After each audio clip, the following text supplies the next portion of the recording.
Welcome to the Gonzo Chronicles. I'm your host, Cyrus Alderwood, the official spokesman for Generation X. Stick around. It's going to get weird, as always.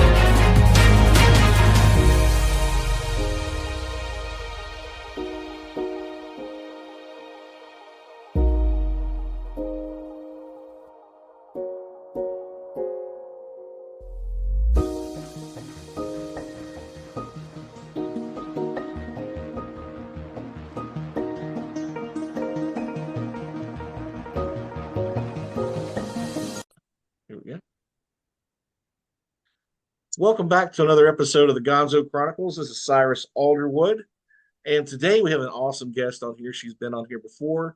We've talked about books. We've talked about debauchery. Today we're going to talk about reincarnation and then crazy shit going on in the media. Kristi Slaughter from the Kristi Slaughter Show on SuperTalk. Welcome back. How you been? I'm doing great. Thanks so much for having me. It has been a minute since I've been on your show, so I'm glad to be here. We've got a lot to catch up on. We do. We were just talking before I hit record how great our hair is looking today. And yours looks great, flawless. Like I you could brushed be it. that's all. You could be in one of those 80s videos where you lean forward and that fan kicks your hair back, and it just looks like something on the beach. And mine was flawless today too. And I used like not just shampooed, but conditioner too. You should feel how soft it is. It's like It I was does like, look soft. I mean, I'm just brushing with my fingertips right now, and I'm getting turned on. Like it's Right. So you've been stroking your head all day. I have, and you know what? My hair smells so great. I bet Joe Biden would sniff it. Oh, I went there. He would.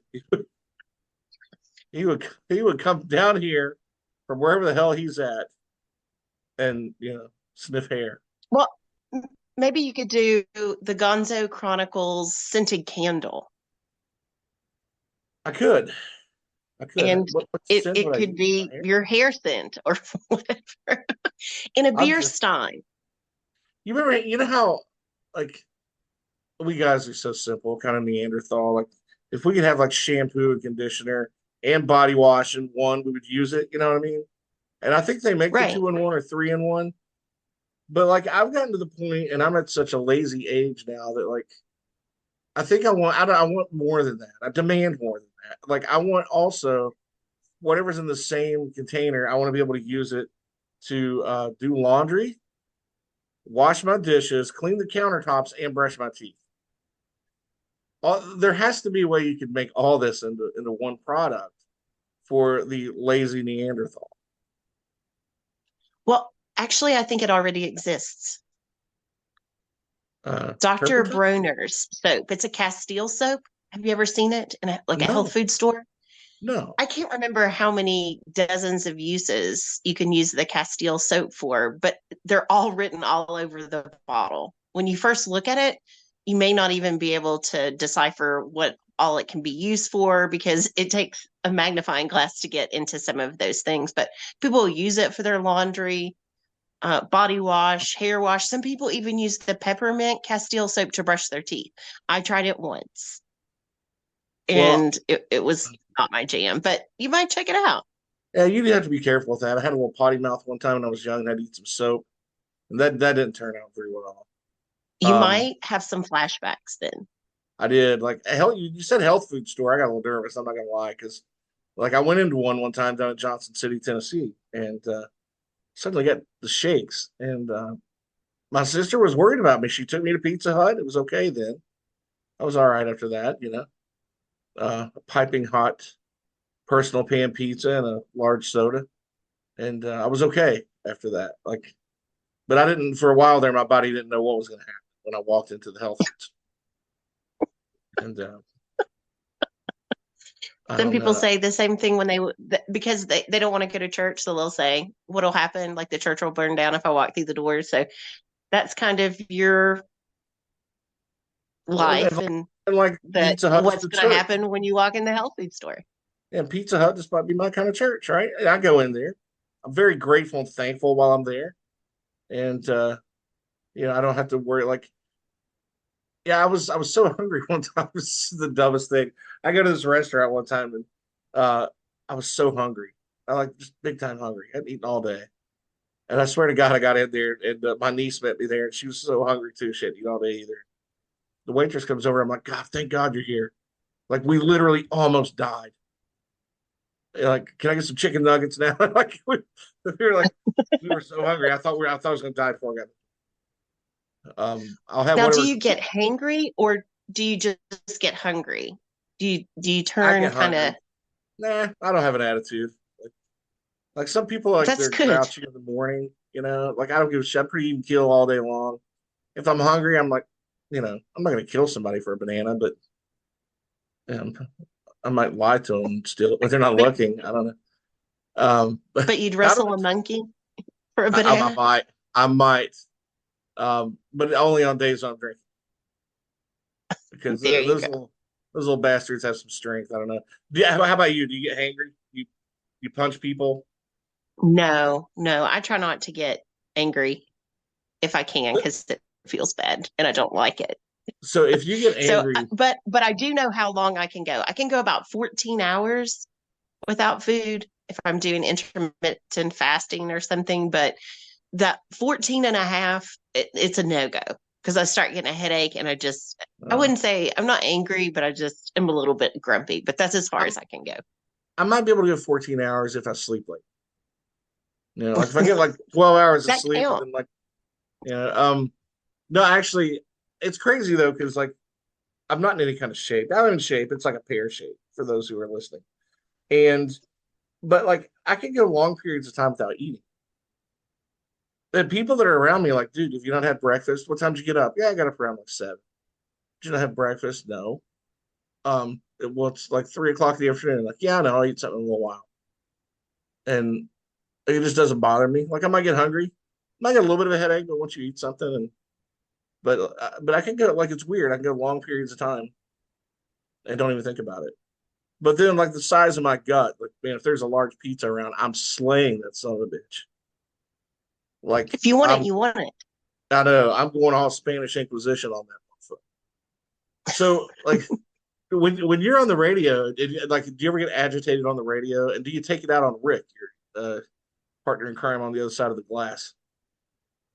No, I don't get angry typically on radio or in general, but probably something that maybe kind of gets on my nerves, let's just say that, would be if somebody maybe messages or calls in or sends an email and they're just hammering the interview or the guest or me and they haven't even listened to the whole conversation.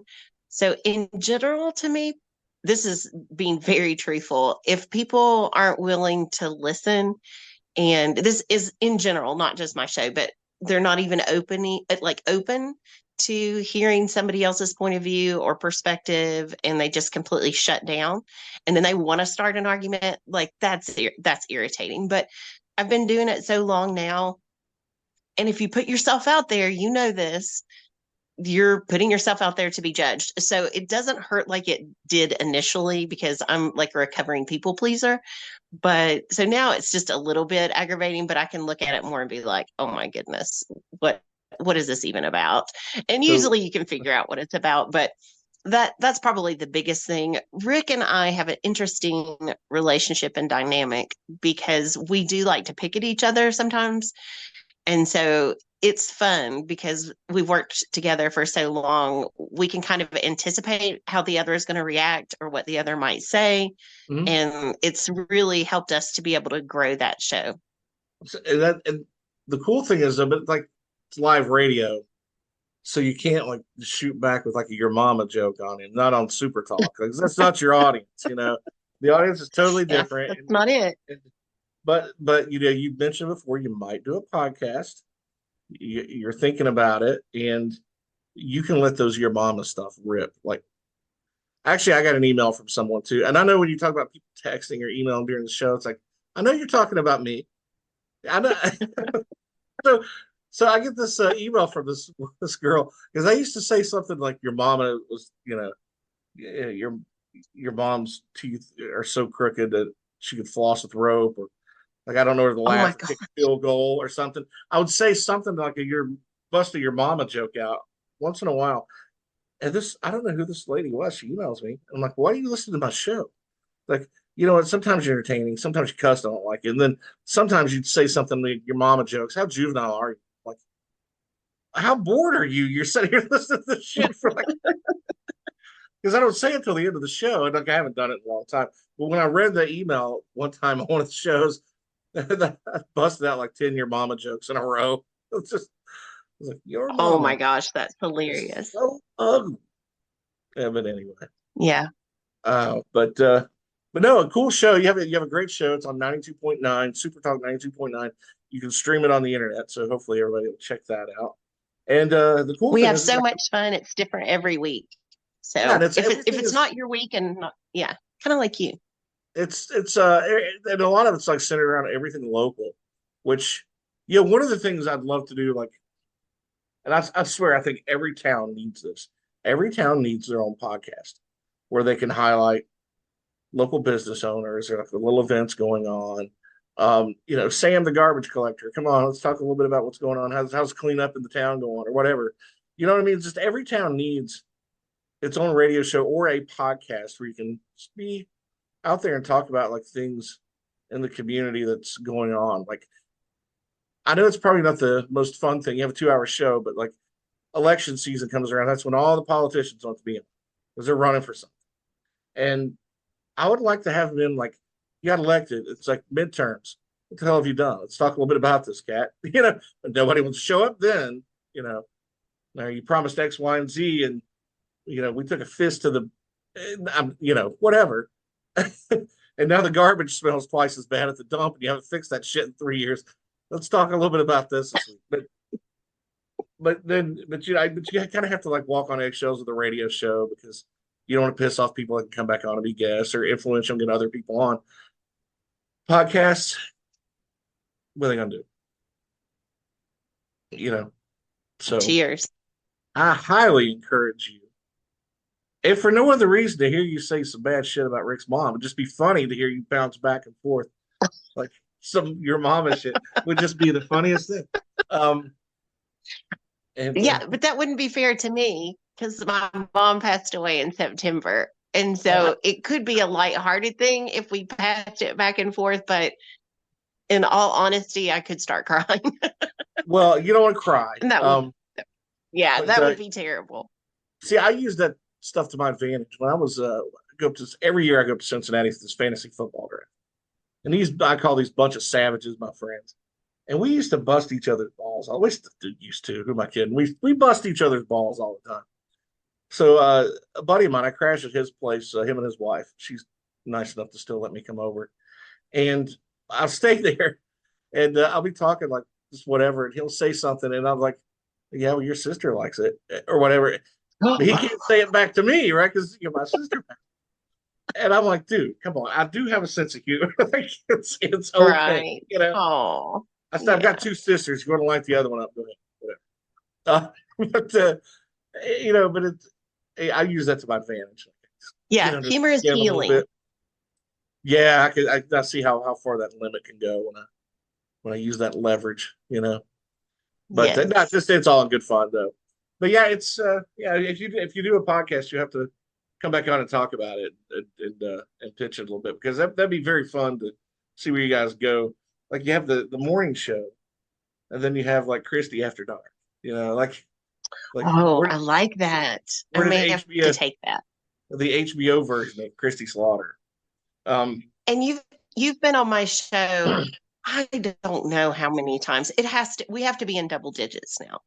10 or 12 probably. Yeah. And you are doing the writing prompt challenge. And so we've been talking about that on Saturday morning. So who knows, if somebody tunes in, they may hear you again on my show on They Super may, Talk. they may, and I think it's so cool that you sent. I thank you for the books you sent, by the way, on the grounding and the earth, earthing, the movie stuff, and so that's really interesting. I started reading some of that, and you did send the prompts that people were mailing into the station. That is so cool. You want to hear something else cool? I got contacted by somebody I know I've known for a while, but a school teacher down in Georgia bought the same Storymatic thing that I use for the prompts and is now using it in classrooms for English and Lit in Georgia. And I thought, wow, boy, that really took off in a hurry, didn't it? Wasn't expecting prisoners to be writing in, but that's awesome. So, but the jailbirds that listen to you, God bless them. God bless them. So, and tomorrow's prompt, the next week's prompt is going to be kind of interesting. So, I still have to write this week's, and I should actually, if at some point you ever have time on the show, if I write a short one, like a 1 page or something, if you want to read it, I can send something to you sometime. Yeah, that would be great. Yeah. What did I write? One about the Ballad of Harry Jerkwater. That was a funny little story. That came off the prompts. There was one time that we had to switch the prompts. Do you remember that? Because there was a particular prompt that I thought might be a little bit of an issue. So we switched that one. So who knows? You might even get an extra word if you listen. You might. So a couple of things here. There's a lot going on in current events. And I'd ask you about this. P. Diddy, Puff Daddy, Sean Combs, whatever the hell this guy wants to call himself, got raided by the FBI and Homeland Security for child sex trafficking and human trafficking. Have you seen, did you see any of this in the news? I have seen some. Yeah. Right, what just your general thoughts on it? Because we're coming off of this Me Too movement, which was probably much needed for a long time when it started happening. Because I went on a rant on that on this show at one point because, like, where the hell had it been? You know, that casting couch has been there for decades. You know, and Harvey Weinstein and all this stuff. But with the Weinstein and then Jeffrey Epstein, and then now you hear like P. Diddy, and one of the people named apparently in the lawsuit that I've seen people passing all over Twitter or X now is Cuba Gooding Jr. that's involved with him in this. Somehow he's named in this suit, and a bunch of names came out listed in this one of the court documents. So all kinds of celebrities that we have yet to hear from, apparently, according to court sources that are, leaking shit out. And then, of course, that crazy Seville guy with BBC a few years ago. And then, I don't know if you remember, was it Matt Lauer on NBC? He got fired for sex harassment and things like that too. And he had an office when all the news came out on him. When they built his office, it was soundproof, and he had a button under his desk where he could lock you in, and you could not get out of his office if that's what he deemed to do. How do these people get? I mean, how has this impacted the way you look at music, movies, celebrities? Anything you see on TV, anything you're on radio. Just what are your thoughts on all of this? This is just absolutely nuts. I don't know if it's my age, which I'm not a spring chicken. I'm more like a summer edging into fall chicken. So I don't know if it's my age. I don't know if it's my awareness or how much information we're able to receive so quickly, or what it is really. But at this point, I'm not really surprised by anything anymore. Yeah, I'm not either. And I don't know if that's a positive thing or a negative thing. And so I think that the information that we get, I'm a huge show me the proof kind of person. Like I trust people and I give people the benefit of the doubt, but I try to hold out as much judgment as I can until I see the facts. And I think it's going to be even more more crucial now. And Rick and I were having this conversation yesterday because of the amount of technology and how AI and all sorts of different avenues of adjusting things so that maybe we're not exactly seeing the reality of the event and what occurred, but we're seeing some, I guess, like morphed project. Then I think it's going to be even more important that we do things like follow our intuition, look at multiple sources before we decide what's best, or being able to look at the facts and then be able to come together with some sort of opinion. I think with these particular cases, and I'm interested to see what information comes from the recent one with P. Diddy, like what information comes in that we can verify. And I think it'll be really important to see the precedents that's set with that. Mhm. I think that's probably been one of the issues that we've had in the past. And so regardless of that case, I think that this is probably just like the tip of the iceberg. Remember the diagram where there's the iceberg on the top that you see, and then you've Yeah, got the yeah, horizon of the ocean, but the largest part's underneath.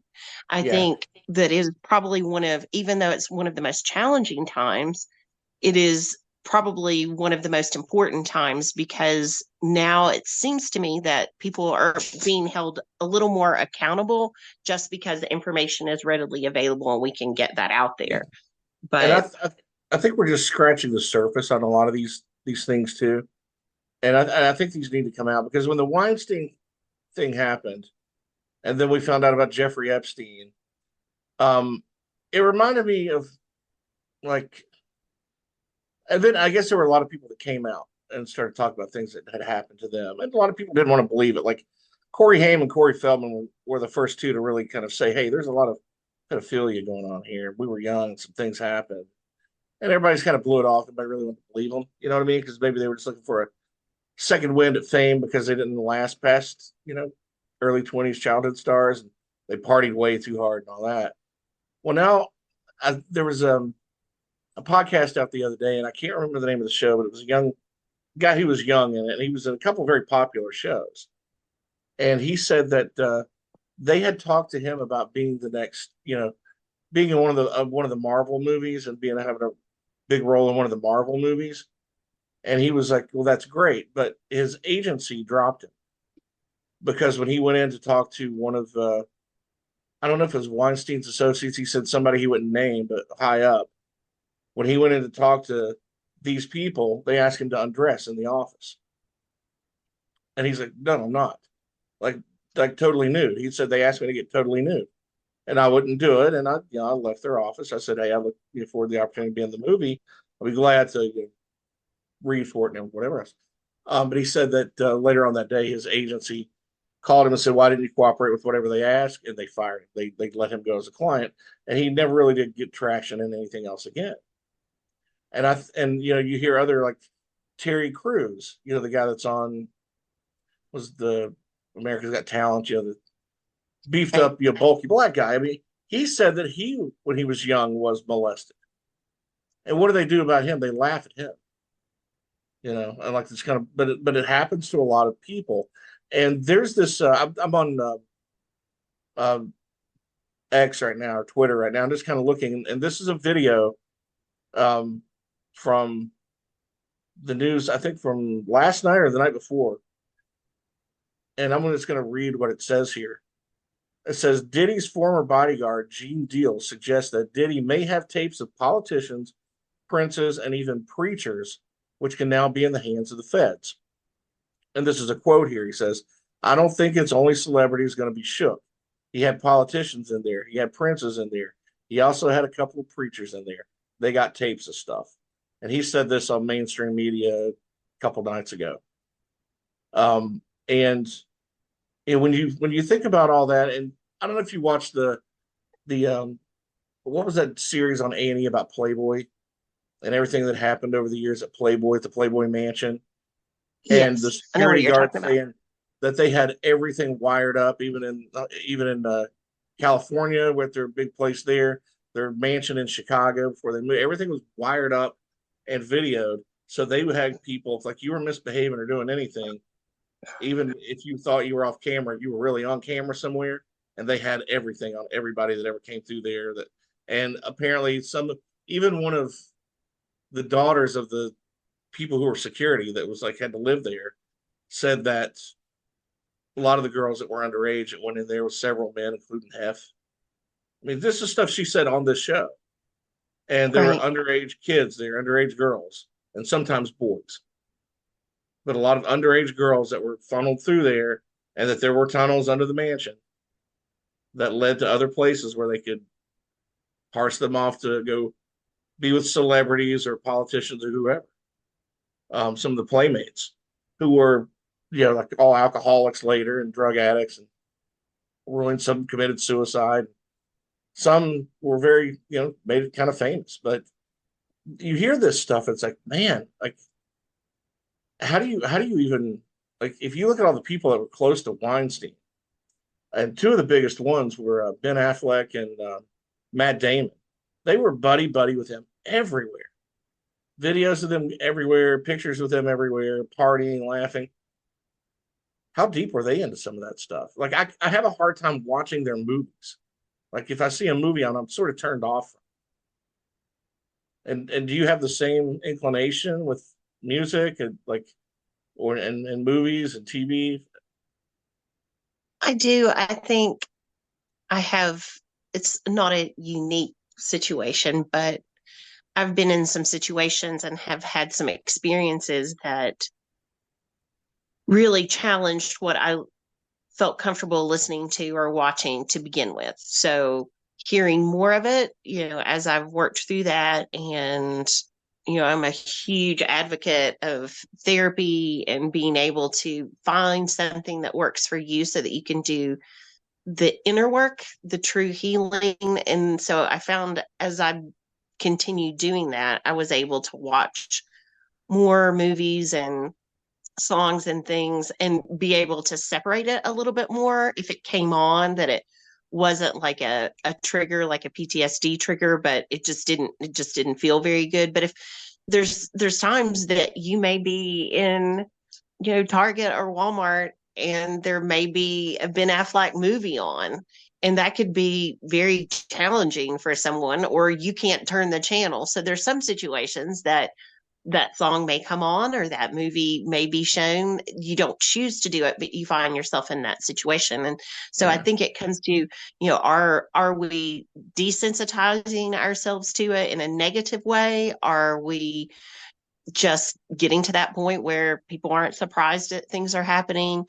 It's going to be very interesting to see over the next couple decades, how is it society and individually we adapt to this kind of thing, and how we hold people accountable, and at the same time take care of the victims, and at the same time prevent things from happening in the future. Yeah. We have a lot of responsibility right now, Yeah. in my opinion, Yeah. for And just as our everything. culture. Yeah. I mean, the movies we go see and what we enable with our dollars. And I've become more conscious of that. And I think when the Weinstein thing happened, that's the first thing I started to think of. I was like, all these movies that were big, huge blockbusters. If I see something on now that says Weinstein and Associates, I'm not going to give that movie a rating because of what happened. Because damn, most likely, people involved in that movie that were buddy buddy with this guy for years, and we're talking Oprah Winfrey, we're talking like major people in our culture, sports figures, politicians, like governors, senators that always went to this guy and had private parties to raise funds. Like, how much of this did they know? And even this is kind of, I hate to bring it up, but like Senator John McCain from Arizona, who passed away. After he passed away, his wife had done an interview, and they brought up like Epstein and stuff. She goes, "Well, we all knew what was going on, but nobody wanted to do anything about it." Like, okay, you all knew what was going on, and no one wanted to do anything about it. I mean, how many women and children had to be trafficked and like destroyed, you know? And everybody turns a blind eye because I think that guy probably had videotape, just like this other guy, P. Diddy's former security guy claims. Probably videotape Hefner probably had videotape, and audio stuff, and just like it's just absolutely disgusting how people can turn. So after Will Smith slapped the shit out of Chris Rock, that was some good fun fodder for everybody to talk about for a week. But because it was so childish, and then I had to learn all about his relationship with his wife, like I didn't care. But then it's on everything in your face. Then all of a sudden, I guess to try to repair this guy's image because they have a lot of money wrapped up in this guy. It's a lot of movies.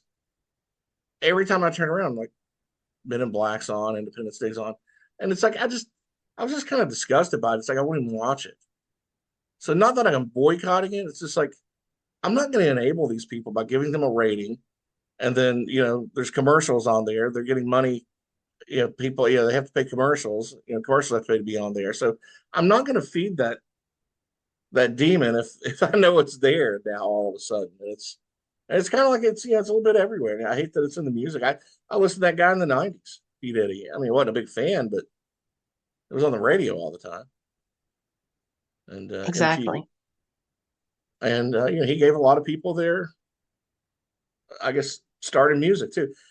One of the gross things is you see pictures now of him with a very young Justin Bieber hugging up with him everywhere they go. Like, and now you look at how kind of whacked out Bieber is and how whacked out Britney Spears is. What the hell happened to those people?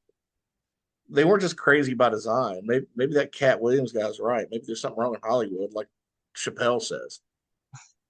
I don't know. Domestication plays a large part in all of our lives. Yeah.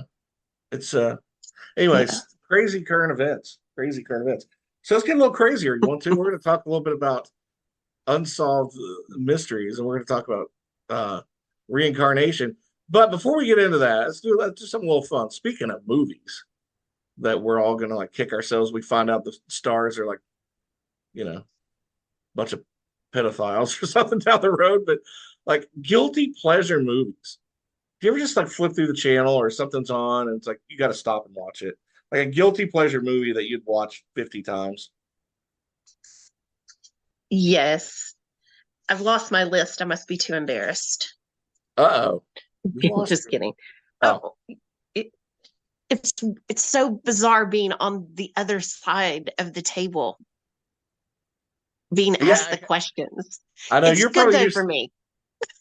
Yeah, you're used to the other side. Let's put the spotlight right on you. Oh, I feel it. I'm sweating.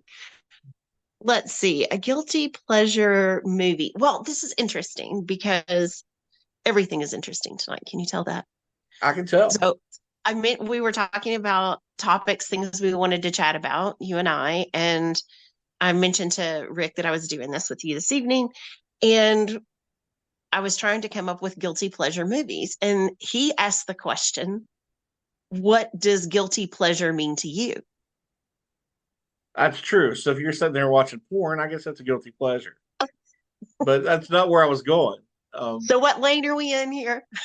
We're in whatever lane the car drifts into. It's just, well, I'll give you one of mine. Right? This goes way back. That would make me feel more comfortable. Where are we? I'm not like a big Tom Cruise fan, but he's done some really good movies. But going back in time, Cocktail. Do you remember that one? Cocktail. He was this young guy. Was he a bartender? Yeah. Yeah, he's trying to. Is that the one with Tom Cruise? Yeah. And okay, good. I know the movie. I'm there. Elizabeth Shue is in it. It's it's total 80s, late 80s flash everywhere. But it was such a fun movie, but it kind of like had a deep story to it too. You know what I mean? Because here he was like running away from responsibility, but like he loved this girl enough that like I'm gonna take the biggest risk of my life. She's pregnant, and but he'd spend his life like studying these books and going to college to be this rich. When he'd be rich, I mean, he was just obsessed with being rich. And then of course he let this guy his buddy talk him into like you can find all the money in the world, the richest zip code in the planet's right here in New York. You got to be a bartender because you could be a star, and he kind of was in a way as a bartender, But that was a fun movie. Guilty pleasure. So can you mix drinks like Tom Cruise? Hell, I could no, but I could drink pretty good. So, I could put one or two away, but no, come to mixed. I think when I was younger, I probably could handle the harder stuff a little bit better. But like, yeah, you get older. I like to wake up and not come to.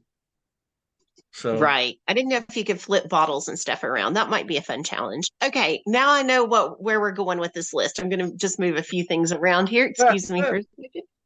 Just kidding. uh, Okay, I got to hear this whole list now.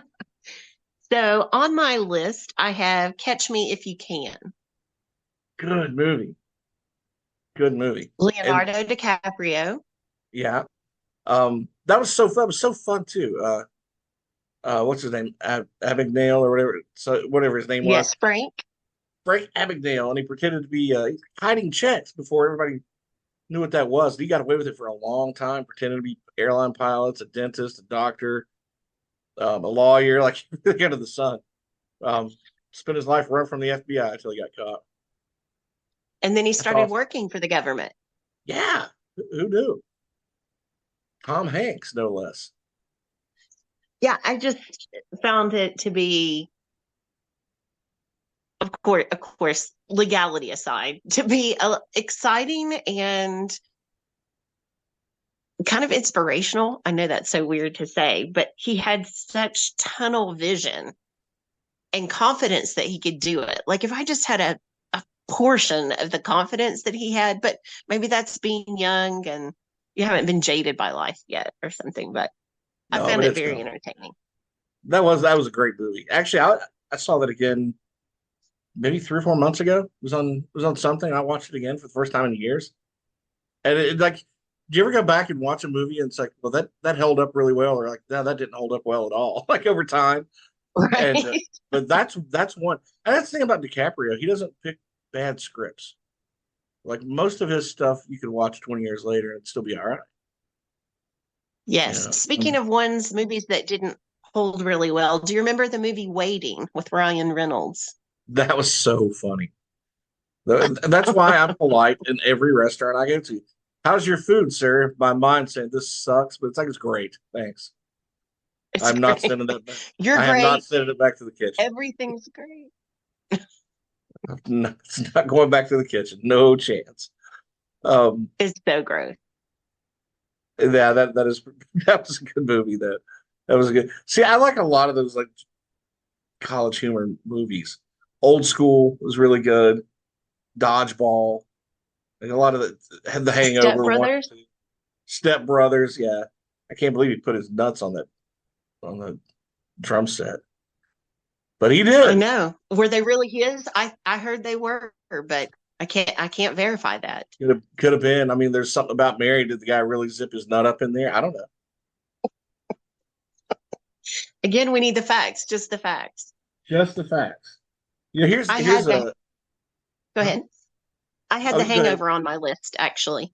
That was such a good movie. Um, that has given me countless laughs over and over. And see, it's like Will Ferrell's so funny in the stuff he's in, like Anchorman. I hope to God he never gets caught up in some scandal. I would so hate to not watch, you know, or Belushi or something. It's like Belushi did what? I mean, Belushi did a lot of stuff, but like or Chris Farley, but God, not that guy. Yeah, no. Here's this one goes back to the '80s. This has who was the guy from The Fly? Jeff Goldblum. Hmm. Do you remember a movie called Transylvania 65000? No, I don't. It had Gina Davis in it playing a vampire. Jeff Goldblum works for this stupid newspaper, and they send him out on some salacious article. Him and this other guy, the son of the owner, right, of the newspaper, and they send him over to Transylvania over a Frankenstein story. And you can watch the tape, and it's like, clearly, this is the dumbest thing. You're sending me over there for this. He goes, it's what people want to read. Go dig this up. So they go over there, and it's this funny adventure that happens in Transylvania. And this movie was a flop at the box office. But it's like, dude, this was to me. I thought it was like this my nerdy fun way I look at nerd humor. It was like it wasn't Revenge of the Nerds funny, but it was pretty fun, and it was kind of entertaining. When you watch it today, it's like hold up. Not really, but it does to me. Like, but it's worth watching. Guilty pleasure. I actually bought it. I found it on Blu-ray and bought it. It's like it's so bad that you don't even find it on Tubi to watch. You know? Hey, they have some good ones. They do. I maybe look it up. Transylvania 6-5000. Well, And thank you for that recommendation. I had not heard of it before. and if you think it's totally retarded, just look at me in a better light than that, I guess. I don't know. I'll give you a pass. Thanks. I appreciate that. And if you want to go back to the 80s, another one, you may have heard of this one, The Legend of Billie Jean. I have heard of that. It had I forgot her name. She played Supergirl back in the 80s when they made that Supergirl movie. And really good story about like some dirt that she had on a local politician and she's on the run because all the cops are looking for her. She's in trouble, and all the misfit kids are running with her. So it's kind of like a kid friendly, but it's got great music. Let's see, Invincible is one of the songs in there, and it's Pat Benatar. So like she's like one of the big people in the sound. So the soundtrack's killer. So yeah, that's another one to check out. Guilty pleasure movie. I haven't bought it, but if it's on like one of those streamings, I'll watch it before it goes off. Leaving Soon. Yeah, Leaving Soon. Like some of them can't leave soon enough. But right. Some of them should hang around. I've got a lot of comedies on my list. I think it says a lot about me, and I'm not sure I'm really comfortable with that. You might. Do you remember the campaign? I know. What else am I working with? What about The Campaign? Do you remember that one? Will Ferrell and that other guy from Hangover. That was so funny. Zach Galifianakis or whatever. Yeah, I remember the scene where I guess he has a recording. He's talking to this girl he's with, Will Ferrell's character, and they send out these. They do these robocalls, and that's what they're using the whole time. They didn't know that. They had to go apologize to everybody for this explicit robocall. That was so hilarious. It's so funny, and it's terribly inappropriate, but yet it is hilarious. I cannot tell you how many grad school papers I wrote with the Blu-ray of The Campaign playing in the background. That is hilarious. Some of these movies, and this, like, everybody's so offended by everything. I don't know if you can make that right. No, no. Like they would like Will Ferrell be ostracized. You couldn't, and some of the stuff that I think that's a problem with everybody being so uptight and offended by everything. You're really killing some good creative movie making and like some good comedy. If people just loosen up, and stop being offended by everything, because like a lot of the stuff is like independence. Like who's Tarantino? Stuff Tarantino was doing early on, and like even up to Django and Chan. Like he even said he was getting out. He was not going to make movies for a while because like just the culture itself was killing creativity. And it's like you have to do something to please everybody. That's not the point of art. It's not the point of a movie. It's to make you think. Look yourself in the mirror. But it's same thing with comedy. All these comedians get canceled, but these movies are top notch. Like you probably couldn't make them right about now, but 15 years ago, 10 years ago, best stuff ever. The Hangover. Yeah, I had some other ones on the list. Beverly Hills Chihuahua. That would be a guilty pleasure. Yeah. Number 3, I like the Quinceañera. That's my favorite. I have all 3 on. I don't even know if they're Blu-ray. They're probably just plain DVDs. But when you want something that's kind of lighthearted, and they were actually my daughters growing up, and I just kept them. I was like, oh yeah, I gave a lot away, but Beverly Hills Chihuahua. That was the group I kept. I think I probably have Beverly Hills Ninja around here somewhere with Chris Farley. But makes me think of Weezer. The Beverly Hills song. Yeah, man, I miss good music too. All right, so here's a couple. Like The Big Lebowski. Have you seen that? Yes, classic. I can quote every line in that movie There's some movies I know by heart. Like I wouldn't have to say an original thing all day. I could just quote between Lebowski and The Godfather and like Anchorman. Yeah, just dumb stuff. Um, and the same with Big Trouble in Little China. And man, how stereotypical was that shit? But that was an awesome movie. That is still in my top 10. I have to have it. You know, it's like caffeine. If I don't get a hit of like Big Trouble in Little China once a quarter, Once a quarter. I was going to ask how often the addiction yeah. was surfacing. I probably I'll watch it a couple times a year. I've honestly seen that movie probably easily over 50 times. Wow. Guilty pleasure, man, and it just never gets old. It's just like just entertaining. What would Jack Burton do? Yeah, what would Jack Burton do? Yeah, that's what I asked. Maybe you need a silicone bracelet for that, just to remind you. They make them. You could get them. As a matter of fact, do they my really? football team I talk about, the team name I have is called the Pork Chop Express. That's the name of the truck that Jack Burton drives in Big Trouble in Little China. I've got my logo as the logo. It's on the side of his door. I found that. Just put that sumbitch up. That's my logo. The Pork Chop Express. That is so great. And now I want pork chops. Thank you for that. You're very welcome. If I said my hair looks great. It does. It's just flawless tonight. Even all day. Flawless. Yeah. Is this being sponsored by a new shampoo line or something? No. Not yet. His hair is flawless. By Yeti hair shampoo. Yeti. No, that's for back hair. That would be they should make shampoo for back hair so that guys who have a lot of back hair don't have to be ashamed. Like I will admit that I'm sort of a hairless freak. You know, you're a hairless freak. Yeah, I have my hair gets thick when I've shaved my head for a long time, right? But I let it grow out, and when I let it grow out, sometimes it gets incredibly thick, and it's so I've got this head full of hair, and people who see me like with my shaved head, they're like, "You have hair? What?" And I'm like, "Dude, you don't know. Like, give me 3 months from being bald, and I'll show you what a hippie looks like. You know, I'll show you what a mop looks like." But yeah. Where was I going with that? I totally effing forgot. Shampoo for back hair, I think. Oh yeah. Yeah. So that the people like we're trying to make everybody be inclusive. Everybody's got to be like because I see these body odor sprays like it smells down there and the girl sprays and it's like oh come on. Really? Oh my gosh. Like it's not just your pits; it's everywhere else. I'm like, dude, Lumi has ruined the way I look at women. I got just really. No, not really. But Lumi, it's like all these things now suddenly come out, and it reminds me of a very inappropriate joke that George Carlin that we're not going to do.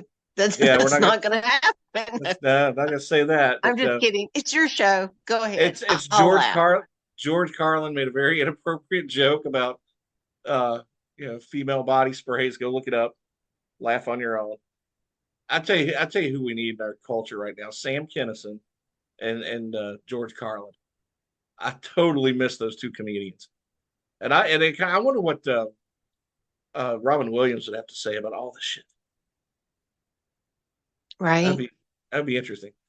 So, what other guilty pleasure movie you have? And then we're going to talk about being guilty of being born in another era. Let's see which one am I comfortable sharing next. I'm going to give you a rampage just real quick so we can move on. Okay. All right. How about All the American Pies? Yeah. Good. Speaking of California and Beverly Hills, what about Malibu's Most Wanted? I don't think I've seen that.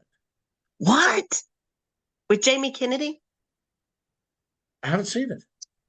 It didn't age well, but you might want to check it out. Hey, listen, there's one show I want you to tell the audience about because you're more experienced with this than me, so I started it. I didn't know what in the blue hell Letterkenny was. And you told me about this show. And like I am like spitting out what I'm drinking watching the first episode. It was so fun. And a juvenile like just busting balls kind of way. Tell people what Letterkenny is. So Letterkenny is a Canadian-based series, and it's all based on this one central character, Wayne, and it's a small town, Letterkenny, and I think they have 5,000 people who live in that small town, and it's about their daily lives and the adventures and things that they go on. I have never watched a television program in my entire life that has such clever writing. And the other day I was talking to someone and I said, you might watch something and there's a couple one-liners, just something that sticks out, right? This is, every liner is a one-liner. Every line, I have watched it, I don't even know how many, like dozens and dozens of times, the entire series. And there's multiple seasons. I can't remember how many seasons there are, but there's a lot. And every time I watch it, even now, I pick up on just a subtle little word that I didn't hear before. And it is absolutely hilarious. And I think they've done a good job at like building the community. And yet each character you feel like really well. Like their background, what they're possibly going to say next. It's quite clever. I was disappointed that they came out and said that this was going to be their last season of it, but Letterkenny, you should definitely check it out. Okay, yeah, so that's on Hulu, right? So yeah, and now I've started watching it with closed captions so that I can get more into what the words are because it's like, fast. It's so fast. I was watching this and I'm like, my God, man, my character Barry Dick has to step up his game. Like totally with some of this crazy stuff he says. So I was kind of inspired, right? So Barry Dick takes on a little edgier character. Not necessarily in the books like the series, but I started off these writing prompts. Sometimes I'll write what I call little dickisodes. So Barry Dick. So it's like little short stories of Barry Dick, like stuff he goes through. And so I've got a book cover ready and a book title. Obviously the same logo on the top left, where it says the Gonzo Chronicles of Barry Dick.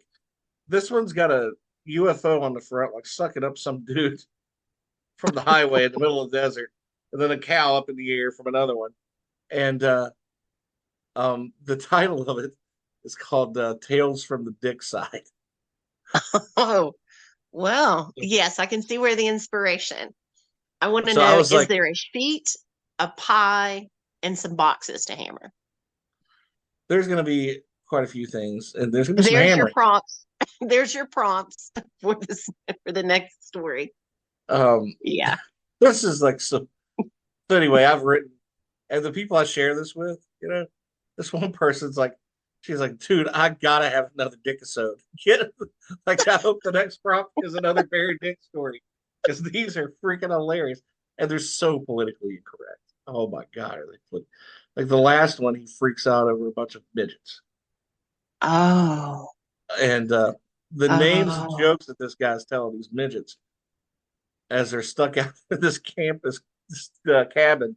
And it turns out he has to stay the night in this cabin with these two midgets, and they freak him out because he gets nervous. And like, it's just, anyway, it's just funny as hell. It's just funny as hell. Barry Dick has a phobia from midgets, as we he does. Okay. And the midget is a total prick to him. It's funny. This midget's giving it right back, and like every bit as hard as Dick does, and it's so funny. So yeah, I've got some Dickisodes coming. That should be good. But you got a lot of great guilty pleasure movies. Yeah, I do. I should be really proud of that. Okay, let's see if there's Harold and Kumar Go to White Castle. And don't mess with the Zohan. I saw that once, I think. Yeah, it's terrible. But I've seen it 3 or 4 times. The rest of mine, nothing disturbed, nothing. I like The Burbs. Do you remember that? With Tom Hanks? That was funny. Yes. You want to know a guilty pleasure? I'm not ashamed that I bought this on Blu-ray. The entire collection of Miami Vice. Miami Vice. That 80s rock and roll cop show. It did not age well. Like the first episode, yeah, it's pretty good. It was like a movie, right? But the little Right? mini episodes, there's some dumb shit that happens. Like, yeah. And I think Don Johnson way overacts his anger in some of them. It's like, dude, what are you so upset about? Chill out, man. Like it just, I don't know, some didn't age well. The Lost Boys. Remember that movie? Yes. That was a great one. That's a Yeah. guilty pleasure movie. And Singles. That was kind of a grunge, the beginning of grunge in the 90s.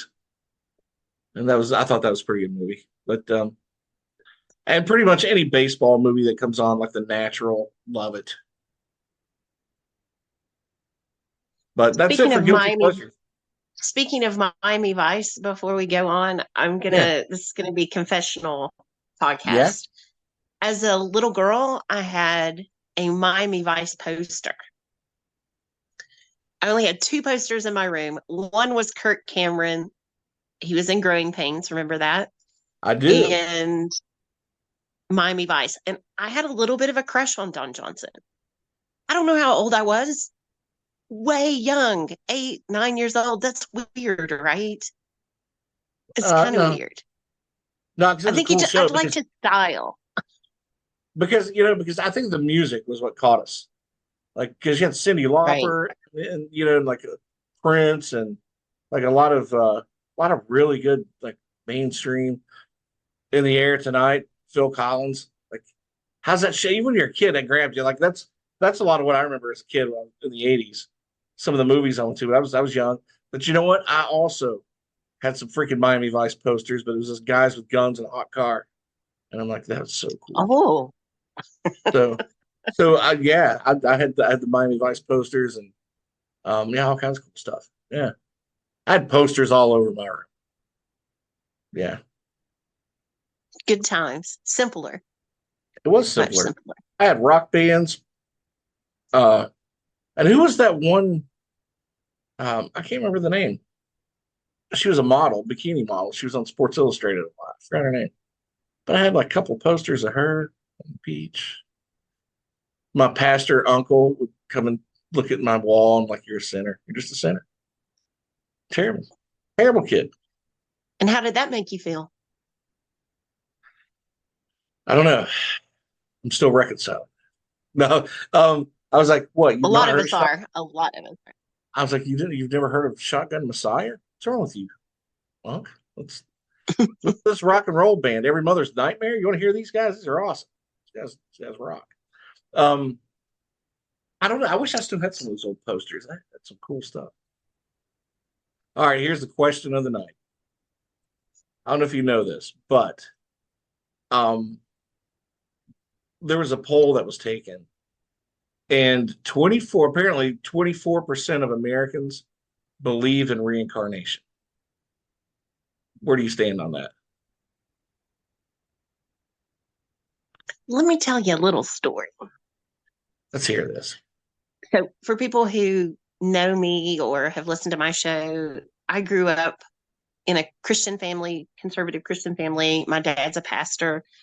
And all of my life, reincarnation didn't really align with my views in Christianity. It didn't seem like that was the way that it was. You know, you die, you go to heaven, you're not reincarnated, you just meet your loved ones up there and other Christians, when the end of time comes.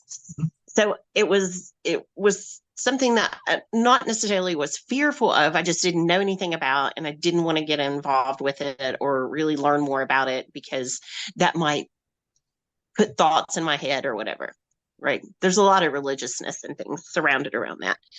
And then probably maybe, so I never even really entertained it. It wasn't mine to question or anything like that. And then about 7 years ago, I met someone, we became friends, and there was just a familiarity between that person and I. Almost like you've known them your whole life. You've probably met people like that. Yeah. It's like, wow, Oh yeah. I just feel like I've known. And so we started talking, and certain memories would come up that we both shared. and we could describe how the building looked or the memory that we had. And that was really bizarre. That was very freaky Yeah, for that's me. not weird. That's not weird at all. Okay.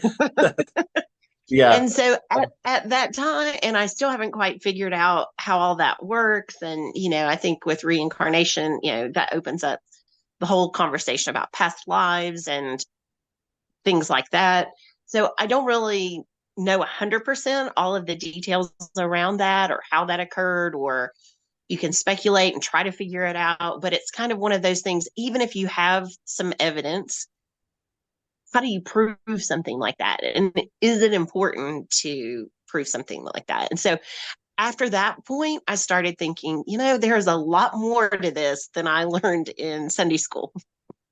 There is a lot that I don't understand. And so I started talking more to people about reincarnation and past lives and hearing stories and things like that, or dreams that they had, remembering things. And then it started allowing me to kind of step back from a more judgmental, closed-minded state to being able to say, hey, maybe this is possible.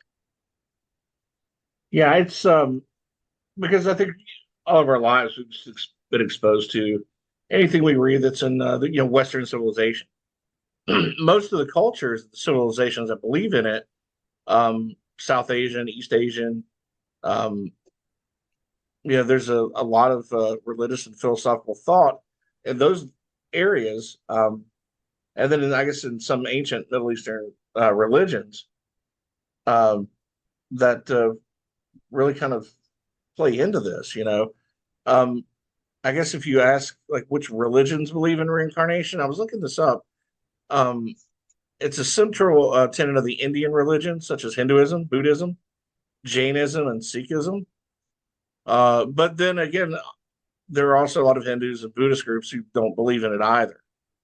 But they do believe in an afterlife. So I guess if you believe in reincarnation, you just come back over and over. Is there no afterlife? I think that that's depends. interesting. People that I know that believe in reincarnation, it's not just you keep repeating it over and over. It's kind of a hybrid of sorts would be the best way I would describe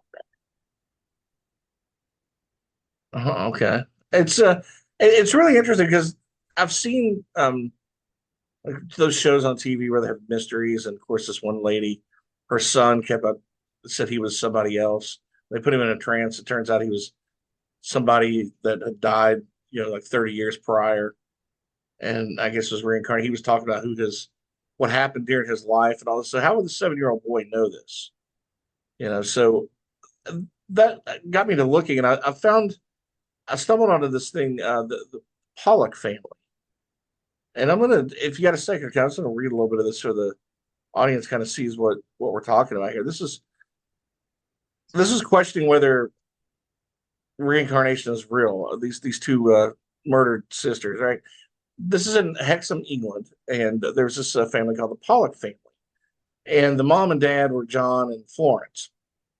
They had 2 daughters, and I think they're named Jacqueline and Joanna. Let's see me find that right here. Okay, there it is. And they were 11 and 6 years old at the time that they died, and that was in 1957. And the 2 sisters were walking with one of their friends to church, and they were hit by a reckless driver. So the 2 sisters were killed almost instantly, and the boy they were walking with, he died on the way to the hospital. So the woman who hit the children, she was on a lot of different drugs, and later said that she purposefully hit these kids after she was, had to give up her own children, and she was just, wanted to take other people's kids for whatever reason. So she hit them on purpose, and she ended up going to the psychiatric hospital. But the mom and dad were just, you can imagine how devastated they'd have to be, Kristi, that they've lost their 2 daughters. Well, anyway, the husband John, he was completely convinced that their daughters would be reincarnated as twins. So Florence got pregnant, and they would have, and he said they're going to have their little girls back in their lives. But of course, Joanna wasn't buying any of this. She said, this was his, sad way of him coping with this. and they were like just like devout Catholics, so they didn't believe in this stuff at all. But he, for some reason, said this was going to happen, and they argue about reincarnation and all this stuff, and they almost ended their marriage over it. But um, they neither like there was no history of any side of the family having twins, so they ended up having twins, and it was in October of 1958. Um, so she had to gave birth, and they were Jennifer and Jillian, is what they named them. So she'd said for several years that the twins, she denied that they were reincarnated spirits of the two daughters, um, even though there was some evidence that said that they could have been. And here was some of the weird evidence. Did you get a chance to read any of this or? I did. Okay. Yeah. Jennifer had a birthmark on her hip that was identical to the birthmark that Jacqueline had on hers. Strange. Both twins had different kinds of birthmarks, which was very unusual for twins. So the family moved out of Hexham when the twins were only a few months old. But as they got older, they were able to remember things about Hexham, even though they've never even been there. So that was kind of like you said, people have past memories. And they were able to identify their late sister's toys by their exact names. Even though Florence had put all that stuff away and never told them about any of the toys, they asked for the toys by name. They played with the exact same way that the other daughters did, and were even able to state that the toys came from Santa Claus, which was true, right? Their personalities matched in a lot of ways, which was kind of bizarre. And one of them have like some sort of a crease across her forehead. That was yes, like it was like I think like a eye birthmark. Okay. Like a birthmark on the eye. So they had physical characteristics and they had the memories. I'd heard that they knew where their school was, their playground.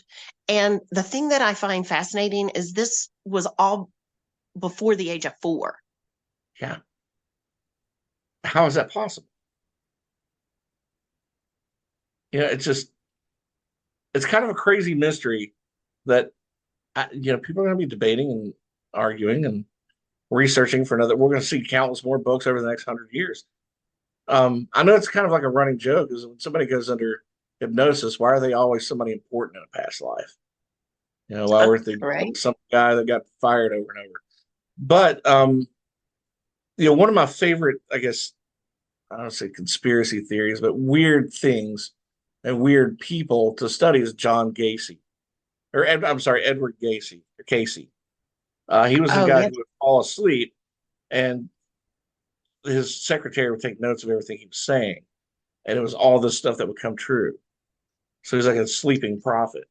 And he had alluded to, I think at one point, things that were related to reincarnation.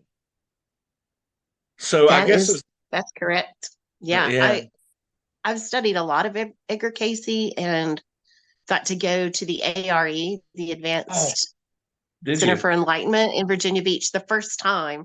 And it was emotional. It was absolutely incredible. You can see all the readings there. There's a room to meditate. It was a very, very cool experience. I was only there for a few hours. It was kind of passing through. So I can't wait to go and spend some time and take some of their classes and things. But he did talk quite a bit about that in his readings. Yeah, because that is such a fascinating person that it's just, and I want to go out to that center. I've never been there, but I was so, I guess, captivated by that even one of these writing prompts that we do, I had 2 or 3 stories based on a reincarnation of Edward Casey.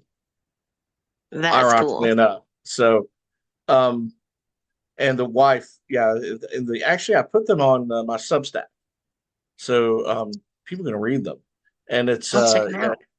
Yeah, so it's Edward. Yeah, so you can see that this guy was reincarnation of Edward Casey, and the wife wanted to kill him, and because she found out where I guess books that he had were hidden, all the records from the Secretariat were hidden, so she would know how to play the stock market. Her and her lover, who was the psychiatrist of her husband, they plotted to have him killed. And now it's so anyway. He was reincarnated into this guy whose name was Edward, ironically. And now Yeah. she's Now this is your story, right? yeah now that she had moved away Okay, good. and gotten rid of her. She didn't want anything to do with gotten rid of her the doctor that was working with her lover. It was called the second part was called Last Best Kiss. So if you look that up on my Substack page, you'll find it. And now she's being haunted by her husband, which is the ghost of Edward Casey, until the next reincarnation. And I was thinking about writing a journey over 2 lifetimes, sort of story, like twisting a story out of it, out of a murder that happened. Yeah. So anyway, and how Edgar Casey. That's cool. So yeah, it's but it's. I think it grows. I guess the more the world gets smaller with technology, that this is going to be probably more and more of a discussion over the coming decades. Because, like I said, 24% of Americans believe in it.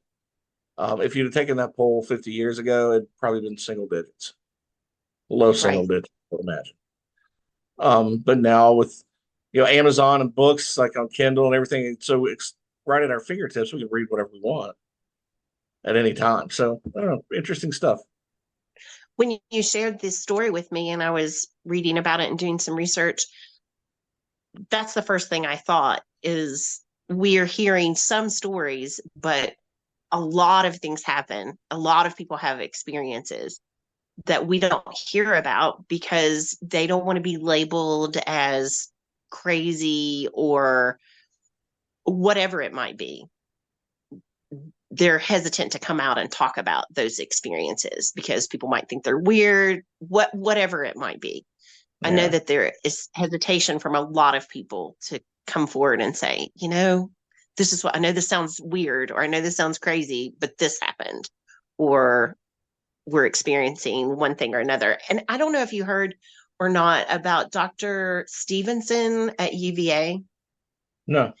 He did there's some videos out that you can watch. He did a lot of clinical research on things like reincarnation, telepathy, out-of-body experiences, and he ended up studying reincarnation from like 1964 to 1985, and one of the cases that he studied were the Pollock sisters.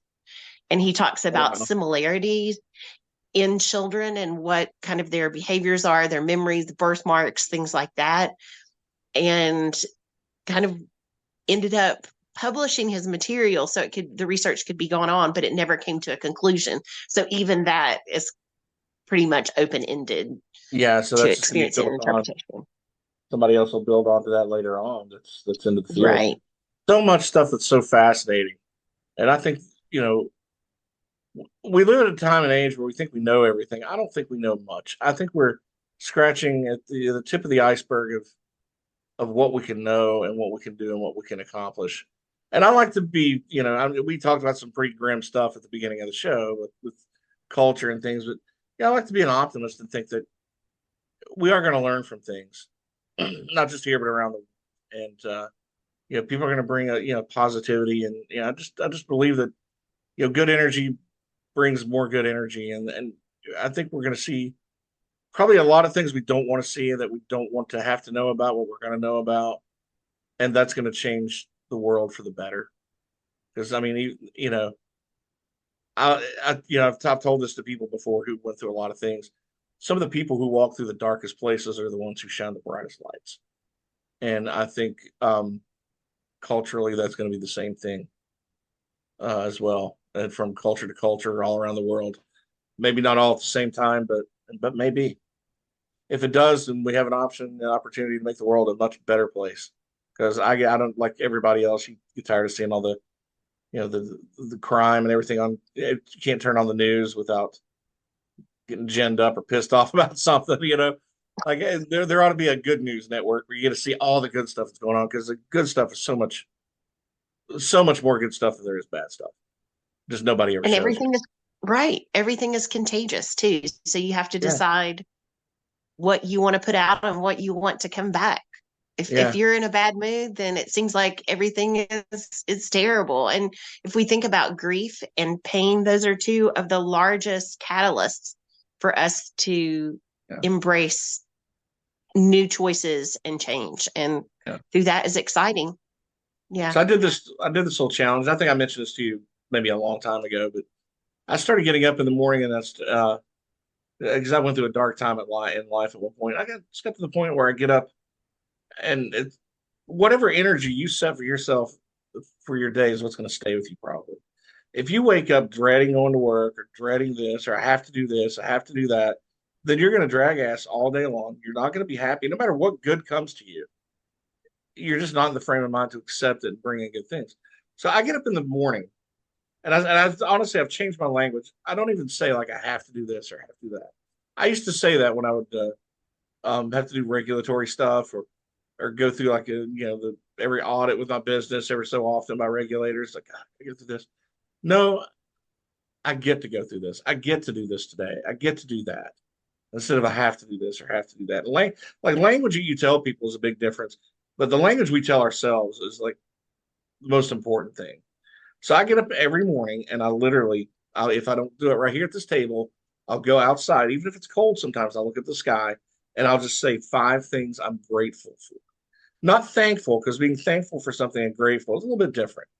But I'll say 5 things I'm grateful for, and it doesn't have to be the same 5 things every day. It could be different things. It could be little things, just. But if you set your mindset like that first thing in the morning, it is hard for somebody to get you off of that. You know what I mean? Like it's hard to have a bad day if you decide first thing in the morning, I don't want to have a bad day. And when it comes to all the spirit, yeah, it's Guru Alderwood here telling everybody what to do I first love thing. it. You're speaking my But language. but it's real. The language we talk to others, we always think about that, how it's important, but we never really think about the language we tell ourselves. Like most people beat themselves up all damn day. What the hell for? Life's going to try to do that anyway. It's better to build people up than to tear them down. But Absolutely. Yeah. So write Then you that one. both get that gift. You Yeah, both so receive a gift. When you build someone up, you receive that gift as well as the person who's receiving it. So if you're listening to this at home, write that shit down. That's kind of important. So, but no, that's how I start my days off, because it's like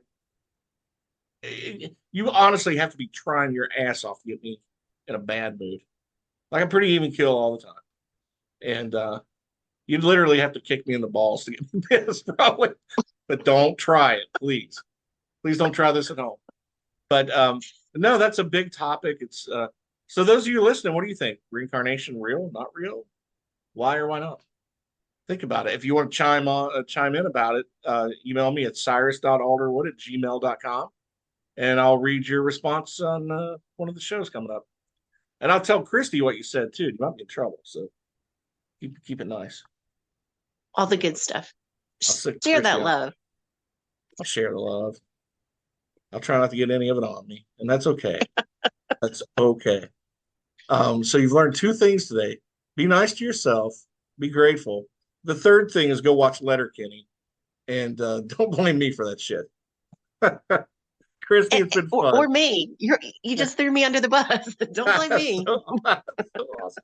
Well, Kristi, thanks for doing the show. I appreciate it. It's always fun having you on here, and big topics tonight. But we lifted some heavy weights.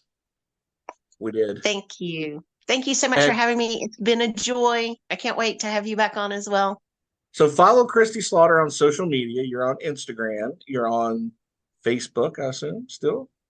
And SuperTalk 929.com. And you can live stream her show every Saturday morning from 9 to 11. And poke a little fun at Rick while you're at it. And we'll have to get his ass on here sometime. That sounds like fun. See, then you can. I'll just say stuff about his mom. I don't care. I'm kidding. Yeah, I mean, do what you want to do, but well, tell the salty dog. We'd have a lot of fun. There you go.